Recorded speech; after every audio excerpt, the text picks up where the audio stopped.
สวัสดีครับสวัสดีครับพ่อแม่พี่น้องทั้งฝั่งไทยฝั่งลาวพี่น้องสำหรับคลิปนี้เบากล้องต้องขออนุญาตหลายๆเด้อพี่น้องเด้อสำหรับคลิปนี้เบากล้องสิมาเว้าเรื่องราวที่แบบที่เห็นเขาเจ้าเก่าออกมาคำนี้เนาะคือBCเนาะแล้วเก่าออกมาว่า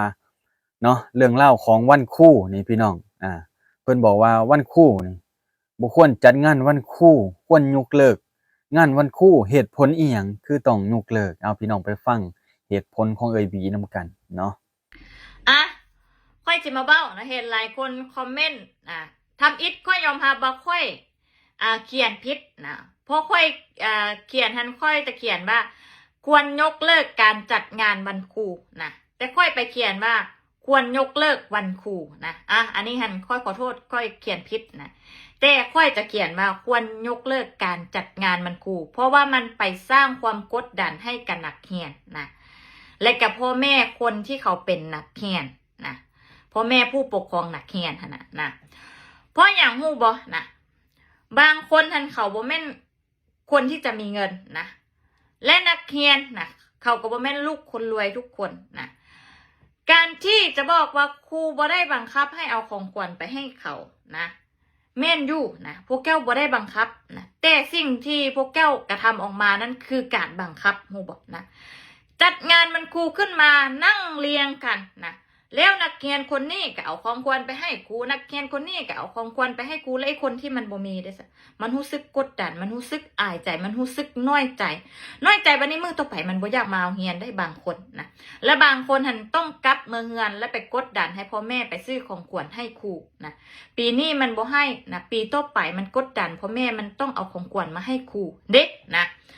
พอพ่อแม่บ่มีพ่อแม่มีเป็ดมีไก่ก็ต้องยกเป็ดยกไก่มีไก่ตัวเดียวก็เอามาให้บางคนก็ถือฮอดแป้ถือฮอดเป็ดฮอดห่านมาให้นะพักมีซีซอมก็ว่ากันไปนะเพราะเขาบ่มีเด้นะมันคือการสร้างความกดดันอีกอย่างหนึ่งพอคนมีแน่ก็อาจจะใส่เงินใส่คำใส่แล้วแต่นะสมัยตะกี้นะฮู้บ่สมัยแต่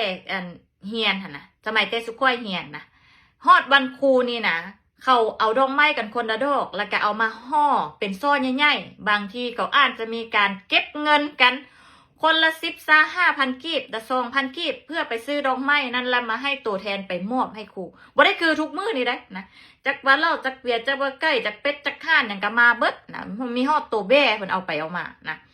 มันคือการสร้างความกดดันให้คนที่เขาบ่มีของขวัญที่จะให้ครูมันรู้สึกกดดันน้อยใจมันรู้สึกบ่อยากไปโรงเรียนนะเข้าใจบอกนะที่ค่อยหมายถึงและซื้อออกไปอาจจะบอกว่าอยากให้ยกเลิกจัดงานวันครูนะแต่ค่อยเขียนค่อยยอมรับว่าค่อยเขียนบ่ทันเบิดนะแล้ววันนี้หันนะครูทุกคนที่สอนนักเรียนบ่ได้สอนฟรีเด้นะและนักเรียนก็บ่ได้ไปเรียนฟรีเด้เขาลงชื่อไปเข้าเรียนหันเขาจ่ายเงินค่าเทอมนะฉะนั้นแล้วครูทุกคนที่จะมาสอนนักเรียนหันนะมันต้องได้เงินเดือนถึงแม้เป็นครูอาสากันยังได้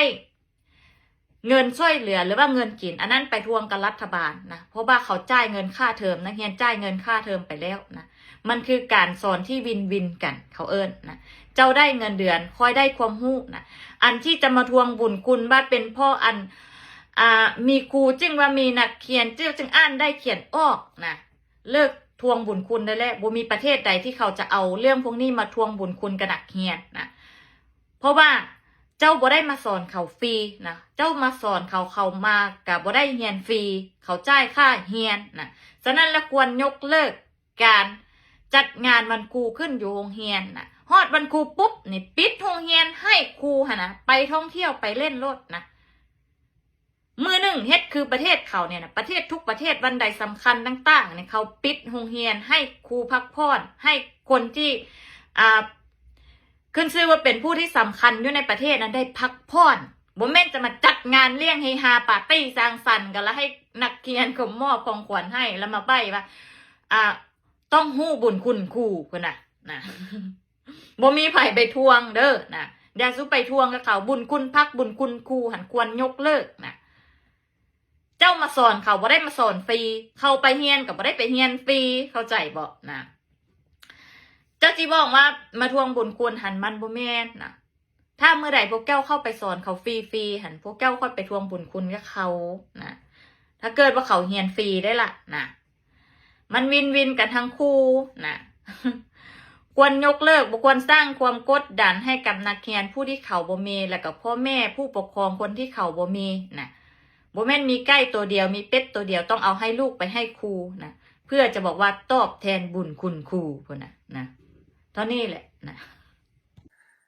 เหตุผลของเอ้ยบีแล้วก็มีหลายๆเหตุผลเนาะแล้วก็ยกตัวอย่างมาให้พี่น้องแต่ว่าเบากล้องแล้วก็คนลาวอีกหลายๆคนแล้วก็บ่แม่นแต่ว่าคนลาวเนาะพี่น้องคงสิฮู้จักดีเนาะเอ้ย BC เนาะคนที่กล้าเว้ากล้าปากในสปป.ลาวเนาะที่เพิ่นอพยพไปอยู่ประเทศนอกเนาะพี่น้องเนาะเพิ่นถึงกล้าเว้ากล้าปากได้เนาะพี่น้องเนาะแต่ว่าคนลาวเฮาแต่บ่กล้าปากกล้าเว้าแบบลาวดอกเนาะการที่จะยกเลิกเนาะความคิดเห็นของบ่กล้องเนาะการที่จะยกเลิกงานวันครูแห่งชาตินี่ก็บ่กล้องว่ามันก็บ่ควรดอกเพราะว่าเฮาก็เคยเฮ็ดเคยจัดมาสำหรับบ่กล้องก็เคยเฮ็ดเคยจัดมาตั้งแต่น้อยพู้นแหละเนาะก็เคยเฮ็ดเคยอันนี้มาเนาะในวันครูก็ได้แต่ว่าก็บ่ได้แม่นว่ามันจะเดือดร้อนขนาดนั้นเนาะที่จะหาของขวัญให้ครูเนาะนายครูเขาเจ้าก็บ่ได้ว่าอยากได้นั่นอยากได้นี้เนาะแล้วแต่ลูกศิษย์ลูกหาจะมามอบให้ครูบางคนบ่กล้องก็ได้ยินได้แล้วก็ได้สอบถามครูอาจารย์เพิ่นมาเนาะแต่ว่าบ่ได้ไปตั้งกล้องสัมภาษณ์เลยเนาะบ่กล้องก็ไปเว้าไปหยังกับเพิ่นคุณครูนายครูเอ้ยเจ้าต้องการนั่นต้องการนี่บ่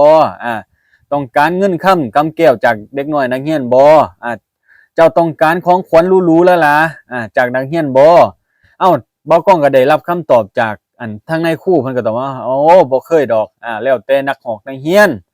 ลูกศิษย์ลูกหาน้องๆนักเรียนเพิ่นจะมามอบให้ตามที่เด็กน้อยนักเรียนหามาได้ที่บ่เดือดร้อนพ่อแม่แล้วของขวัญ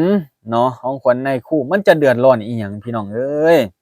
บางคนไปหาดอกหมอกดอกไม้คือตามชนบทนี่บ่ได้เดือดร้อนอีหยังพอปานใดดอกพี่น้องจะเดือดร้อนอีหยังเด้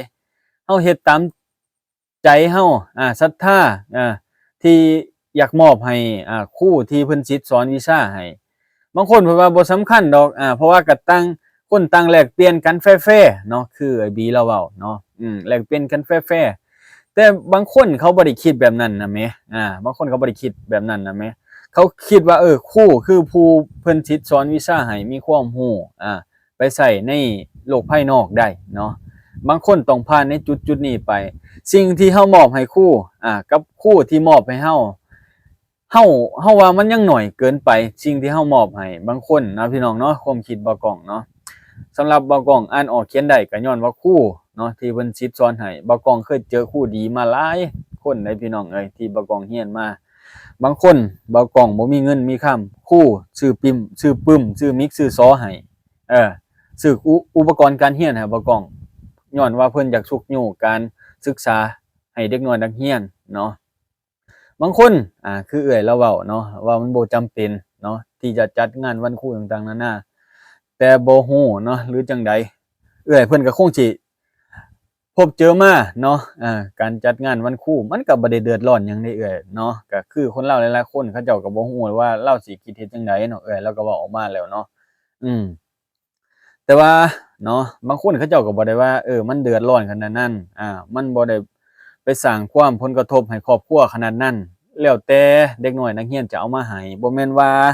สิเอาแบะเอางัวเอาควายมาให้งัวแม่นให้ครูเนาะบ่แม่นเด้พี่น้องเอ้ยแล้วแต่เพิ่นสิให้แล้วแต่เด็กน้อยนักเรียนหรือพ่อแม่เพิ่นจะจัดสรรมาให้เนาะให้เว้ากันจังซี่ซะเนาะบางคนคือบ่กล้องไปถ่ายมื้อนี้ในตามโรงเรียนก็เด็กน้อยเอาดอกหมอกดอกไม้มาให้นายครูมาคล้องคอให้นายครูเป็นสิริมงคลเป็นการเคารพนับถือครูบาอาจารย์เนาะบ่แม่นว่ามันสิไปเดือดร้อนอีหยังมากมายนะการที่จะไปยกเลิกอีหยังการที่ว่าเฮาเอาของขวัญไปให้ครูบ่แม่นเห็นในคอนเทนต์ต่างๆนานาบางคนเขาเจ้ามีจิตใจอยากให้จริงๆเนาะอยากให้นายครูจริงๆบางคนก็อยากให้นายครูไปเลิกเรียนมาแล้วเนาะเลิกโรงเรียนแล้วเนาะคือบ้านบ่กล้องก็คือ ธอในครูอยากไปจัดสรรต่างๆนานาอยากไปกินอยากไปดื่มน้ำหมู่น้ำครูเพราะว่าเป็นวันครูเด้ยามมื้อแลงมาก็เลิกก็เด้พี่น้องเนาะแม่นบ่เลิกอะในครูก็มีส่วนตัวของเจ้าของแหละจัดสรรอยากกินอยากดื่มก็แล้วแต่สิ่งที่นักเรียนเพิ่นมอบให้แล้วสิ่งที่นักเรียนมอบให้คือตามชนบทต่างๆจะมีแฟบมีสบู่ในห่อของขวัญหรือของอยู่ของกินเล็กๆน้อยๆหรือเงินค่ำเล็กน้อยที่เด็กน้อยเขามีเขามอบให้บางคนเขาหาบ่ได้เนาะหาของขวัญบ่ได้แต่ว่ามันบ่ได้เป็นสิ่งที่เดือดร้อนมันบ่ได้แม่นว่ามีทุกมื้อนะมันบ่แม่นสิ่งที่เดือดร้อนขนาดนั้นนะในความคิดบ่กล้องนะ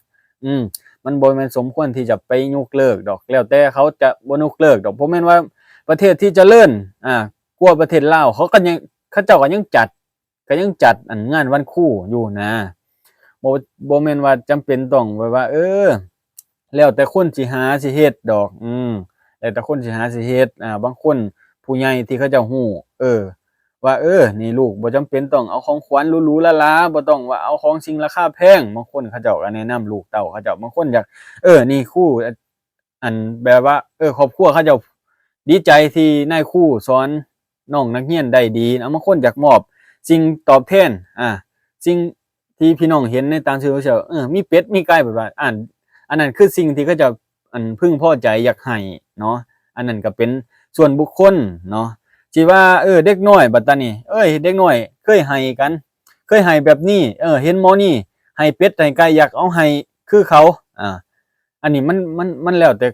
บุคคลเนาะพี่น้องสิไปว่าคนอิจฉากันมันบ่แม่นว่ามีตลอดเนาะมันบ่แม่นมีตลอดผู้ใดมีเขาก็ครูเขาก็เจ้าอธิบายอยู่แล้วเนาะเขาจะอธิบายให้เด็กน้อยได้ฟังอยู่แล้วอธิบายให้เด็กน้อยเขาได้ฮู้อยู่แล้วบ่แม่นว่าจำเป็นต้องว่าต้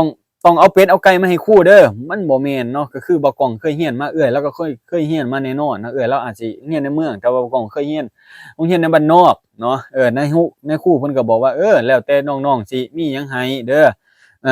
บางคนเนาะได้สบู่ก่อนนึงก่อนละอัน7-8 บาทนะแต่ก่อนบ่กล้องเคยให้ก็ได้เนาะแต่ก่อนก็เอาสบู่เอาหยังไปให้เออ บางที่ในครูเขาเจ้าให้หลายกว่าหันบางคนเพิ่นเบิ่งเด็กน้อยนักเรียนถึงว่าเงินเดือนครูบ่ได้แพงขนาดนั้นนะแต่ว่าเพิ่นดูแลนักน้อยนักเรียนน่ะสุดยอดเลยได้พี่น้องเอ้ยเพิ่นสิสอนวิชาให้บ่กล้องภูมิใจได้ที่มีครูอาจารย์เพิ่นสอนให้สิ่งที่เฮามอบให้เพิ่นแค่ของขวัญปีละเทื่อเท่านั้นแหละเนาะมันบ่ได้หนักได้หนาอีหยังได้ที่จะไปยกเลิกการที่เฮาจัดงานวันครูเนาะเพราะปีหนึ่งมีเทื่อหนึ่งมันบ่ได้หนักหนาขนาดนั้นเอาพี่น้องคงสิเข้าใจกันเนาะเพราะว่ามื้อนี้ก็ขออนุญาตหลายๆเนาะมาออกความคิดเห็นนำกันนะพี่น้องฟังไทยฟังลาวเนาะบ่กล้องว่ามันบ่จำเป็นต้องยกเลิกดอกเนาะมันบ่ได้แม่นหนักหนาอิหยังมากมายการที่จัดงานวันครูเพราะว่าปีหนึ่งมีเทื่อหนึ่งแล้วแต่เด็กน้อยนักเรียนเพิ่นมีเนาะเพิ่นอยากให้ครูอาจารย์แล้วก็การที่พึงพอใจในครอบในครัวของนักเรียนที่เขาเจ้ามอบให้น้อยหลายส่ำใดก็ได้เนาะพี่น้องเนาะเอาประมาณนี้เพราะว่าความคิดของเราก็คงสิว่าบางทีเห็นเด็กน้อยนักเรียนย้านเด็กน้อยนักเรียนที่แบบเขาบ่มีเห็นเด็กน้อยนักเรียนที่แบบเขามีแล้วไปมอบสิ่งที่มันแพงกว่าสิ่งที่ตัวเองจะไปมอบให้ในครูในมื้อนี้เนาะเห็นแล้วเห็นหมอนี่เอาของแพงๆมาให้ในครูแล้วเฮาคือโหลแท้วะคือบ่มีราคาแท้วะโอ้ยเสียเปรียบเรียบหน้าหมู่อีหลีวะความคิดมันก็มีนั่นแหละแต่ว่ามันให้สิส่วนน้อยแต่ว่าปีละเทื่อนะพี่น้องแต่ว่าครูเขาก็ต้องบอกอยู่แล้วว่าหน่วยเพลงหลายก็ส่ำใดก็ตามใจศรัทธาที่เฮามีเด้อน้องๆมันต้องมีครูเขาเจ้าบอกแนวนี้อยู่แล้วเนาะต้องเข้าใจกันเรื่องเล่าแบบนี้บ่กล้องเห็นแล้วก็ก็โอ้มันก็เป็นแง่คิดอีกแง่นึงที่เราออกมาเว้าเนาะพี่น้องเนาะก็เฮ็ดให้คนเข้าใจกันเนาะพี่น้องเนาะเข้าใจกันหลายๆด้านคือกันนะความคิดแต่ละคนก็มีคนละแบบเนาะพี่น้องเนาะเนาะหมอนี่มักแนวนี้หมอนี่บ่มักแนวนี้ก็จังว่ากันเนาะแล้วแต่ความคิดของแต่ละคนแต่ก็ให้อยู่ในระบบการที่แบบเฮาจูนให้มันเข้ากันหั่นแหละคนทุกคนก็อยากให้เด็กน้อยนักเรียนมีความรู้อ่านออกเขียนได้นั่นแหละในอนาคตให้ใช้ชีวิตได้ดีมากขึ้นเนาะในทางด้านการศึกษาเนาะคนจบไปเป็นเจ้าเป็นนายก็ดีเนาะพัฒนาประเทศชาติบ้านเมืองเนาะพี่น้องเนาะเอาพี่น้องขอบใจหลายๆที่ให้การติดตามรับชมบ่าวกล้องเนาะเว้าผิดเว้าถูก ประการใดต้องขอโทษขออภัยเด้อพี่น้องแต่ว่าบ่กล้องเห็นคลิปนี้แหละก็มันเป็นแง่คิดที่แบบบ่กล้องไปสัมผัสมาจริงๆในมื้อนี้หันนะก็คือบ่เห็นเขาเจ้าเดือดร้อนผู้ใดเห็นว่าแล้วแต่คนมีหันนะคนบ่มีก็ช่วยให้ของควรไปตามที่บ่มีนั่นแหละพี่น้องก็ตามที่บ่กล้องลงคลิปล่าสุดไปเลยพี่น้องเอ้ยเนาะขอบคุณหลายๆครับ